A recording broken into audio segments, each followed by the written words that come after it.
One day, James had to wait at a station until Edward and his train came in. This made him cross. "Late again," Edward laughed, and James fumed away.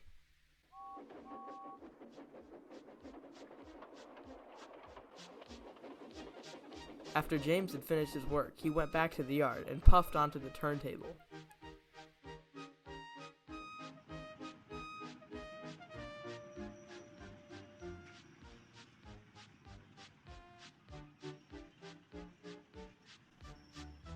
He was still feeling very bad-tempered. "Edward is impossible," he grumbled to the others. "He clanks like a lot of old iron, and he's so slow, he makes us wait." Thomas and Percy were indignant. "Old iron? Slow? Why, Edward could beat you in a race any day." "Really?" said James. "I should like to see him do it."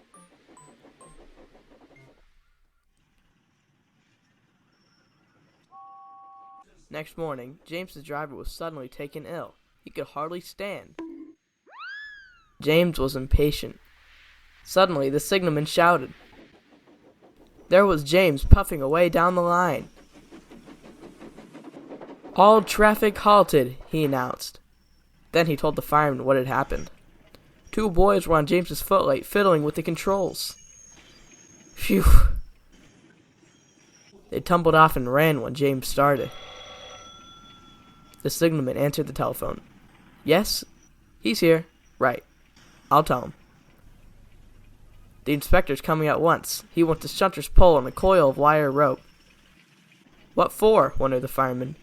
"Search me, but you better get them quickly." The fireman was ready when Edward arrived.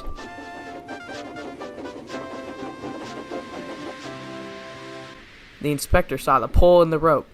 "Good man, jump in." We'll catch him, puffed Edward. James was laughing.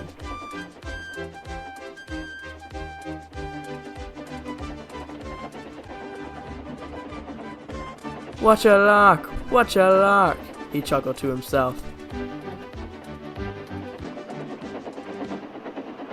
Suddenly he was going faster and faster. He realized that he had no driver. "What shall I do? I can't stop! Help! Help!" We're coming, called Edward.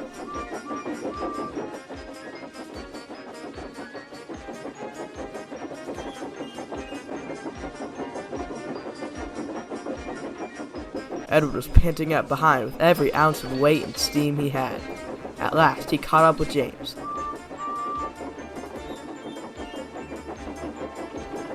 "Steady, Edward," called his driver.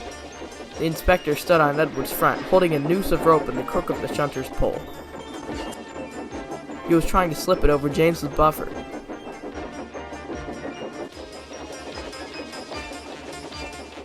The engine swayed and lurched. At last, "Got him!" he shouted. He pulled the noose tight. Gently braking, Edward's driver checked the engine speed, and James's fireman scrambled across and took control.